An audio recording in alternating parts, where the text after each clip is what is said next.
देवभूमि समाचार में आप सभी का स्वागत है। मैं हूं आपके साथ श्रुति अंगद। बुलेटिन की करते हैं शुरुआत। मुख्यमंत्री पुष्कर सिंह धामी की अध्यक्षता में कैबिनेट बैठक हुई है।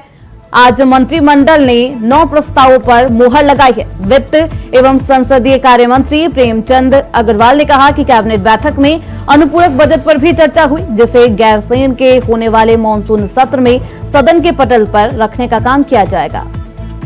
तो सीएम की अध्यक्षता में कैबिनेट बैठक हुई, जिसमें मंत्रिमंडल ने 9 प्रस्तावों पर मुहर लगाई है और ये कैबिनेट बैठक बेहद अहम मानी जा रही है, क्योंकि 21 अगस्त से मानसून सत्र शुरू होगा और ऐसे में कैबिनेट बैठक की गई है, जिसमें 9 प्रस्तावों पर मुहर भी लगाई है और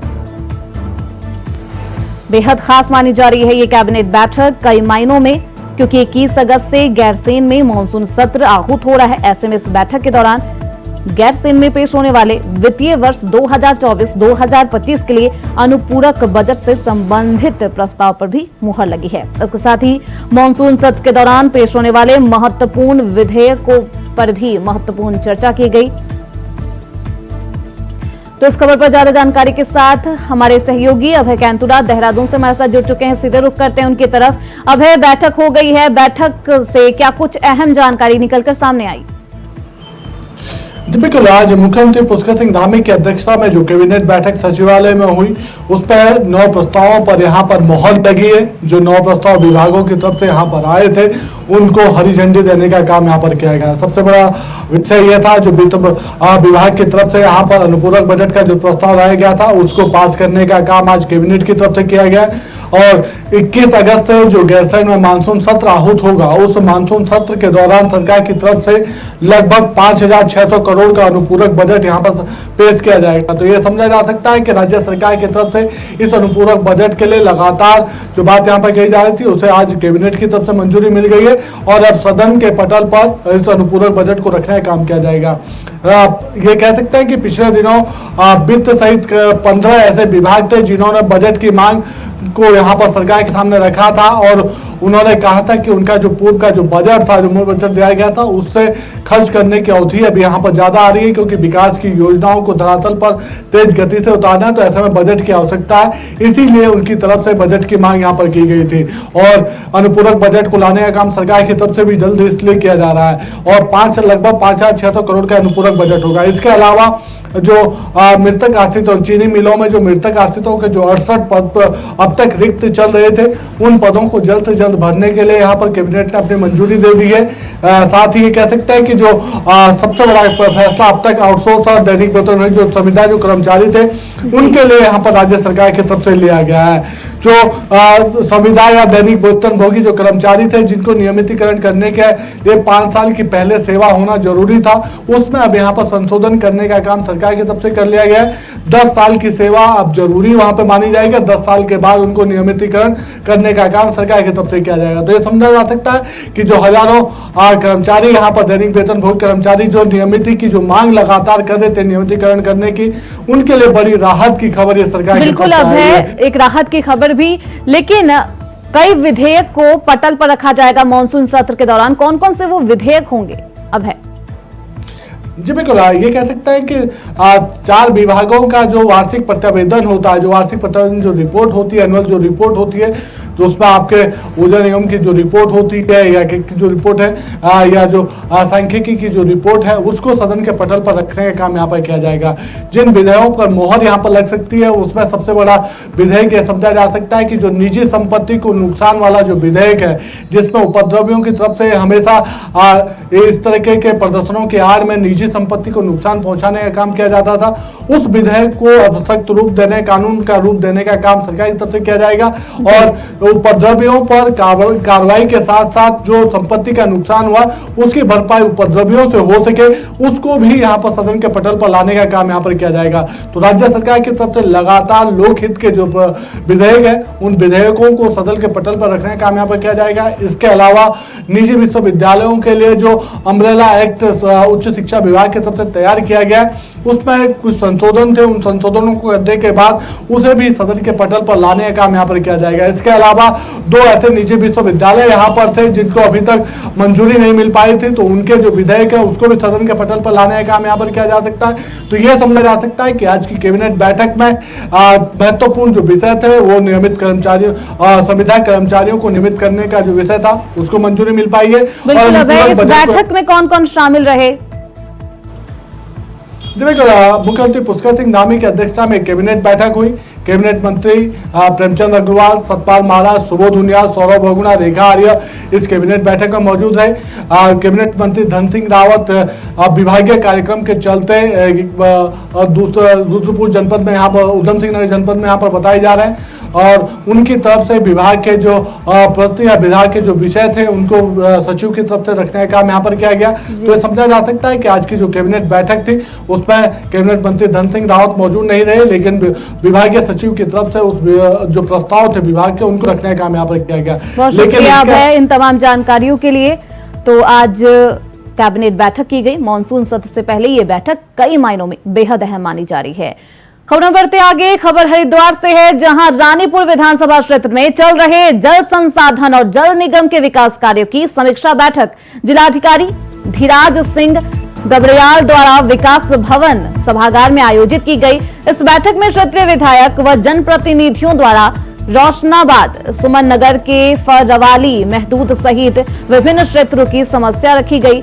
इसके साथ ही आदेश सिंह चौहान ने शिवालिक नगर में पेयजल क्षमता बढ़ाने की मांग की है। उन्होंने सुझाव दिया कि मरम्मत कार्यों के लिए जल आपूर्ति बंद करने से पहले जनता को सूचित किया जाए। जिलाधिकारी गबरियाल ने अधिकारियों को निर्देशित किया है कि वे समयबद्धता और गुणवत्ता के साथ साथ कार्य पूरा करें और शिकायतों का तुरंत समाधान भी निकालें।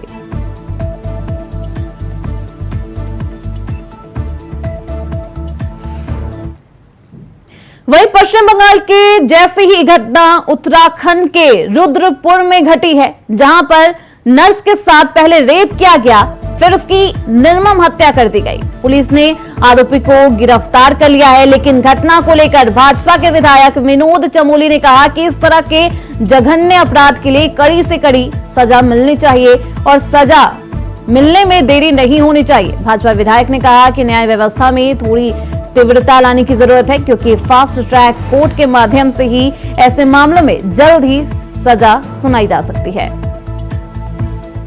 उस पर जिस तरह पुलिस ने मुस्तैदी से काम किया है और उसमें जो आरोपी है वो पकड़ा गया है, तब कानून अपना काम करेगा। जितना उसका अपराध है उसके अनुरूप उसको सजा होगी, लेकिन अपराधों में सजाएं जल्दी हो, निर्णय जल्दी हो, ये बहुत आवश्यक है।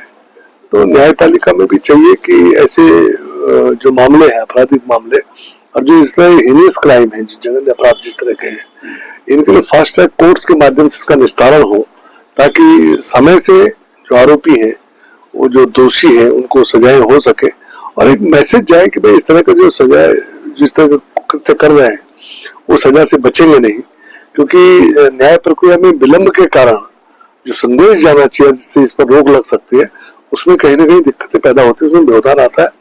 तो इसके कारण ये घटनाएं बढ़।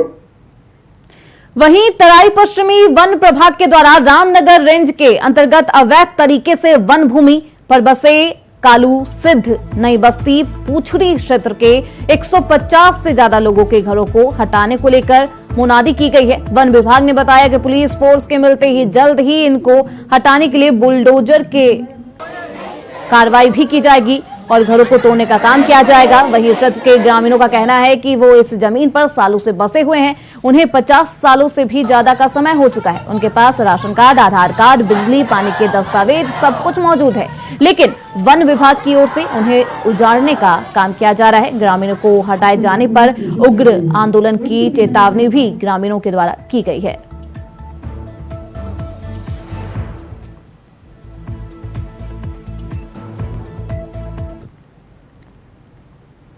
तो खबरों में बढ़ते आगे, कोलकाता रेप कांड के बाद हरिद्वार के जिला अस्पताल के डॉक्टर्स ने सारे काम ठप कर दिए हैं। ओपीडी बंद कर डॉक्टरों ने दोषियों को फांसी देने की मांग की है। साथ ही प्रोटेक्शन एक्ट लागू करने की भी मांग की गई है। डॉक्टरों का कहना है कि सुरक्षा के इंतजाम पुख्ता किए जाए, वरना हड़ताल अनिश्चितकालीन तक होगा। वहीं ओपीडी ठप होने की वजह से मरीजों को परेशानी का सामना करना पड़ रहा है। तो लगातार डॉक्टर्स का आक्रोश बढ़ता जा रहा है और अनिश्चितकालीन हड़ताल की चेतावनी दी गई है।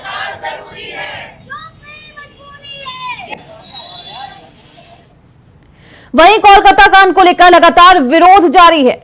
कोलकाता में महिला डॉक्टर की रेप के बाद हुई हत्या के विरोध में डोईवाला में बड़ा विरोध प्रदर्शन किया गया है। कोलकाता में महिला डॉक्टर के साथ हुई रेप के बाद हत्या से उत्तराखंड के डॉक्टर, महिला डॉक्टर, नर्सिंग और पैरा मेडिकल स्टाफ में भी आक्रोश देखने को मिल रहा है। आज डोईवाला के जोली ग्रांट के स्वामी राम हिमलायन हॉस्पिटल के सैकड़ों डॉक्टर, जूनियर डॉक्टर, पैरामेडिकल और नर्सिंग से जुड़े सैकड़ों लोगों ने आक्रोश रैली निकालते हुए कोलकाता की घटना पर रोष जताते हुए कहा कि महिला डॉक्टर की रेप के बाद हत्या करने के आरोपियों पर सख्त कार्रवाई कर एक मिसाल पेश की जाए, ताकि भविष्य में महिला कर्मियों के साथ कोई भी इस तरह की घटना को अंजाम ना दे। देखिए, ऐसा है कि कोई भी सरकार जो है तब तक हमारी बात नहीं सुनेगी, तब तक दोषियों को दंड नहीं मिलेगा, जब तक हम अपने स्वार्थ छोड़ के हम आज ये जो बच्चे हैं ये हमारे बच्चे की उम्र के हैं, इन हमारे बच्चे भी कहीं कॉलेज में ऐसे पढ़ते हैं, तो हम हर जगह पे, चाहे आर्मी हो चाहे सिविलियन हो, हर जगह पे वंदे मातरम कहते हैं। इसका मतलब है कि हम लोग माँ की पूजा करते हैं, लेकिन माँ की पूजा केवल सीमित रह जाती है फोटो की पूजा तक। तो पहली बात यह है कि जो दोषी है उनको दंड मिलना चाहिए और हर व्यक्ति को, चाहे वो पुरुष हो या माता हो, सबको देवी दुर्गा बननी है और ऐसे असुरों का वहीं पे विनाश करना है। और जब तक सरकार हमारी बात नहीं सुनेगी हम ऐसे प्रोटेस्ट करते रहेंगे और ये प्रोटेस्ट किसी एक इंस्टीट्यूट, एक स्टेट या किसी भी एक प्रांत में सीमित नहीं। खबरें बढ़ते आगे। कोलकाता में एक ट्रेनी डॉक्टर के साथ हुए रेप और मर्डर के विरोध में डॉक्टरों और मेडिकल स्टाफ IMA के आह्वान पर 24 घंटे की देशव्यापी हड़ताल कर रहे हैं, जिसको लेकर मसूरी उप जिला चिकित्सालय में सभी डॉक्टर, स्टाफ, चतुर्थ कर्मचारी हड़ताल पर है। डॉक्टर, स्टाफ और कर्मचारी द्वारा मसूरी उप जिला चिकित्सालय से मसूरी घंटा घर चौक पर विरोध रैली निकालकर जमकर नारेबाजी की गई। इस मौके पर सभी लोगों ने सरकार से दोषियों के खिलाफ सख्त कार्यवाही कर फांसी की सजा देने की मांग भी की है। देश भर में अस्पतालों में कार्यरत महिला डॉक्टरों और स्टाफ की सुरक्षा के लिए ठोस कदम उठाने की मांग भी की गई। वहीं मरीजों को भारी परेशानियों का सामना करना पड़ रहा है, क्योंकि हड़ताल लगातार जारी है और डॉक्टरों का आक्रोश थमने का नाम नहीं ले रहा। सेमिनार IMA के आह्वान पे और हम PMHS एसोसिएशन के आह्वान पर ये हम एक दिन का कार्य बहिष्कार कर रहे हैं। कोलकाता में हमारी जैसी किसी चिकित्सक के साथ एक निर्ममतापूर्ण हत्या कर दी जाती है, उसका रेप कर दिया जाता है। अब तो फोटो भी वायरल हो रही है। असलियत क्या है किसी को नहीं पता। दोषियों के लिए फांसी भी कम रहेगी, मुझे तो लगता है। उनके तो हाथ पैर काट के कहीं भीख मांगने के लिए छोड़ देना चाहिए और भी कुछ ऐसा करना चाहिए जो बस मैं बोल नहीं सकती। यहाँ पर हमने बहुत आक्रोश है अंदर ही अंदर, मैं उसको अपनी जगह पा रही हूँ, लेकिन स्थितियां बहुत बदल गई है। मैं थोड़ी सीनियर हो चुकी हूँ, लेकिन आजकल सिक्योरिटी बहुत जरूरी है लड़कियों के लिए। टॉयलेट्स में बहुत गंदे हैं, अंदर सिटकनी नहीं होती है। मैंने कहीं सुना कि वो इसलिए अपने सेमिनार रूम में गई क्योंकि उसके ड्यूटी रूम में सिटकनी नहीं थी और मतलब बहुत माहौल खराब था उस मेडिकल कॉलेज का। तो जल्दी से जल्दी दोषियों की पहचान करके उनको कड़ी से कड़ी सजा दी जाए। वहीं देहरादून विधायक ने प्रार्थना बदल डाली है। भाजपा विधायक महंत दिलीप रावत ने कोटद्वार स्थित सुप्रसिद्ध सिद्ध बलि मंदिर में होने वाली प्रार्थना को ही बदलने का काम किया है। भाजपा विधायक ने कहा कि जब मुस्लिम धर्म में मुसलमान के हित के बात कही जाती है तो हिंदुओं के मंदिर में प्रार्थना में भी हिंदुओं के उत्थान की बात होनी चाहिए। महंत दिलीप रावत ने कहा कि पहले सर्वे भवन्तु सुखिना बोला जाता था, अब हिंदुत्व सुखीन संतु सर्वे नित्या निरामय सदा भद्राणी पश्यन्तु मां कदाचित दुख भाग भवेत बोला जा रहा है। देखिए, आवश्यकता है अब, क्योंकि पहले सर्वे भवन्तु सुखिना का मंत्र दिया जाता था, लेकिन हम लोगों ने ये आवश्यक समझा कि आज हिंदुवा सुखिना संतु सर्वे नित्या निरामया की भाषा हमको बोलनी पड़ेगी, प्रार्थना करनी पड़ेगी। और क्योंकि ये प्रार्थना हमारे हिंदुओं के मंदिरों में हो रही है और हिंदुओं के लिए हो रही है, इसलिए। वहीं देहरादून विधानसभा बैठक उत्तराखंड में 21 अगस्त से उत्तराखंड की ग्रीष्मकालीन राजधानी गैरसैंण के भराड़ी सेन भवन में विधानसभा का मानसून सत्र आहूत होगा। जिसके संबंध में आज देहरादून स्थित विधानसभा भवन में विधानसभा अध्यक्ष ऋतु खंडूरी की अध्यक्षता में सुरक्षा एवं अन्य व्यवस्थाओं पर गहन मंथन किया गया, जिसमें मुख्य सचिव के साथ ही उत्तराखंड के डीजीपी और तमाम सचिव सहित विधानसभा सचिवालय के कर्मी भी मौजूद रहे। विधानसभा में हुई बैठक को लेकर विधानसभा अध्यक्ष ऋतु खंडूरी का कहना है कि इस बैठक के माध्यम से गैरसैंण में सत्र के दौरान पानी, बिजली और सुरक्षा को लेकर बैठक की गई, जिसमें सभी ऑफिसर को निर्देशित कर दिया गया है कि सत्र को लेकर व्यवस्थाएं पूरी कर ली जाए और सत्र सुचारू रूप से चल सके। वहीं विधायकों के द्वारा सत्र के लिए 500 प्रश्न प्राप्त हुए हैं। आज को सबको पता ही है कि 21 तारीख से भराड़ीसैंण गैरसैंण में सत्र आहूत हुआ है और आज सुरक्षा बैठक ली गई ताकि सुविधाएं जो हमें वहाँ देनी है, लोग वहाँ पहुंचेंगे उस पर बात हो सके, सुरक्षा पर बात हो सके, पानी बिजली की व्यवस्था वहाँ सुचारू रहे, इस तरह की बात हो सके, सुरक्षा वहाँ सभी के लिए रहे।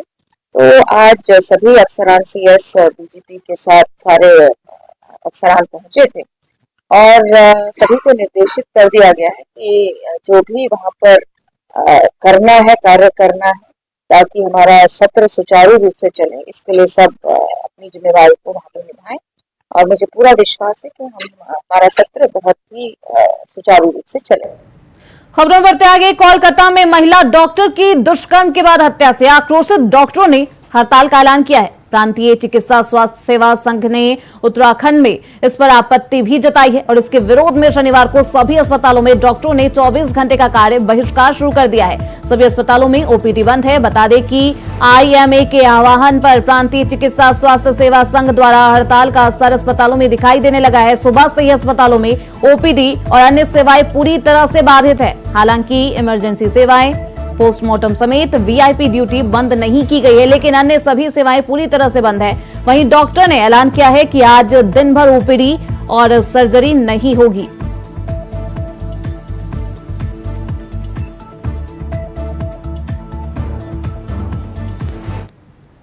वहीं कोलकाता के बाद उत्तराखंड के उधम सिंह नगर में एक नर्स के साथ रेप की घटना सामने आई है। नर्स की दुष्कर्म के बाद हत्या कर दी गई है। वहीं पुलिस ने राजस्थान से आरोपी को गिरफ्तार भी कर लिया है। बता दें कि उधम सिंह नगर में 30 जुलाई से एक नर्स गायब बताई जा रही थी, जिसका शव 8 अगस्त को यूपी में मिला है, जिसको लेकर देहरादून में दून मेडिकल कॉलेज के डॉक्टर द्वारा एक कैंडल मार्च निकाला गया है, जिसमें कोलकाता में एक डॉक्टर और उधम सिंह में एक नर्स को श्रद्धांजलि अर्पित की गई है। साथ ही डॉक्टर ने बताया कि वह सरकार और अस्पताल से अपनी सुरक्षा की मांग कर रहे हैं। अपनी मांग पत्र के साथ कल से वहां एक दिन की हड़ताल करेंगे और अगर उनकी सुरक्षा को लेकर कोई कार्यवाही नहीं होती है तो वह अनिश्चितकालीन तक हड़ताल पर जा सकते हैं।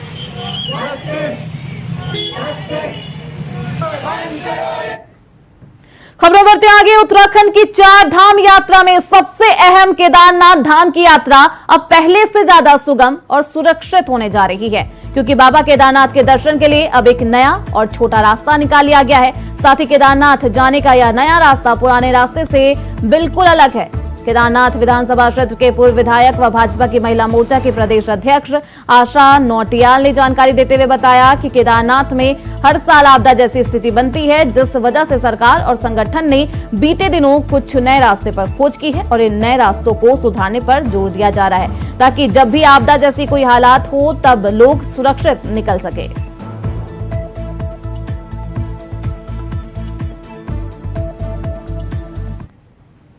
वहीं देहरादून से एक के बाद एक नामी रेस्टोरेंट के वॉशरूम में मोबाइल छिपाकर महिलाओं का वीडियो बनाने के मामला सामने आए हैं, जिसे लेकर उत्तराखंड महिला आयोग ने सख्त रुख अपनाया है। आयोग की अध्यक्ष कुसुम कंडवाल ने मौके पर जाकर आरोपी के खिलाफ कड़ी कार्रवाई के निर्देश भी दिए।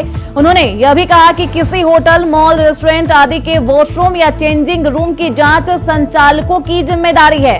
उनको समय समय पर पड़ताल करनी चाहिए कि कहीं कोई कैमरा या फिर रिकॉर्डिंग डिवाइस तो नहीं लगी।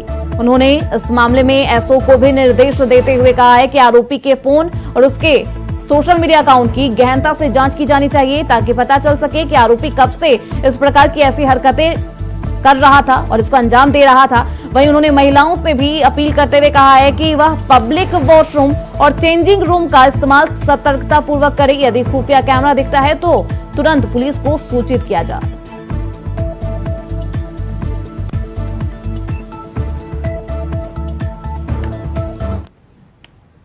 वहीं अदालतों में लंबे समय से लंबित केस के त्वरित निपटारे को लेकर राष्ट्रीय लोक अदालत का आयोजन किया जा रहा है, जिसको लेकर सिविल जज एसडी देहरादून ने बताया कि 14 सितंबर को एक दिवसीय राष्ट्रीय लोक अदालत के अंतर्गत देश भर के न्यायालयों में लंबित वादों का निपटारा किया जाएगा। इसी क्रम में देहरादून जिले के सभी अदालतों में, जिसमें विकासनगर, चक्राता, डोईवाला और ऋषिकेश, सभी में 14 सितंबर को राष्ट्रीय लोक अदालत का आयोजन किया जाएगा, जिसमें सिविल प्रकृति के बाद चेक बाउंसिंग, दुर्घटना प्रतिकार, फैमिली मैटर के साथ ही क्रिमिनल के प्रकृति के मामलों का भी निस्तारण किया जाएगा।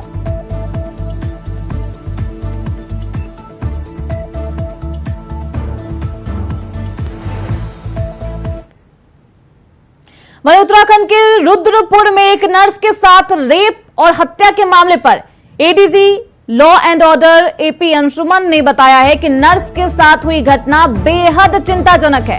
इस घटना को पुलिस ने गंभीरता से लेते हुए आरोपी को गिरफ्तार कर लिया है। महिला सुरक्षा को देखते हुए हमने सभी थाने में महिला हेल्प डेस्क की व्यवस्था भी की है। साथ ही पुलिस सभी कामकाजी महिलाओं से अपील करती है कि गौरा देवी ऐप का इस्तेमाल किया जाए ताकि महिलाओं की सुरक्षा का समाधान किया जा सके। देखिए, ये घटना हुई थी रुद्रपुर पुलिस के द्वारा तुरंत एक्शन लेते हुए इसमें जो व्यक्ति संलिप्त था उसको अरेस्ट कर लिया गया है और घटना का अनावरण कर लिया गया है। ये घटना बहुत ही दुखद है क्योंकि मेरे ख्याल में गुमशुदगी एक दर्ज कराई गई थी 31 तारीख को और उसके बाद लगातार पुलिस ने कार्रवाई करते हुए इसका खुलासा भी कर लिया और जो संलिप्त व्यक्ति था उसको अरेस्ट भी कर लिया। मैं ये बताना चाहूँगा कि जो महिलाओं की सुरक्षा की का जहाँ तक प्रश्न है, एक तो इसको कोलकाता से न देखा जाए क्योंकि हमारे यहाँ स्टे इंसिडेंट है। मैं आपको आंकड़े के जरिए ये बताने की कोशिश करना चाहता हूँ कि हमारे यहाँ जैसे आईपीसी के केसेस हैं 17-18 हज़ार के आसपास, इसमें करीब 4 हज़ार के आसपास जो है क्राइम अगेंस्ट वुमेन है, तो जो बहुत बड़ा फिगर नहीं है। हमारे यहाँ जितनी भी आबादी महिलाओं की है उसके हिसाब से बहुत बड़ा फिगर नहीं है। हम लोग एक शांतिप्रिय राज्य हैं और यहाँ पे महिलाओं की सुरक्षा से संबंधित कोई भी इस तरह की। देवभूमि समाचार में अभी के लिए बस इतना ही। देखते रहिए इंडिया वॉइस।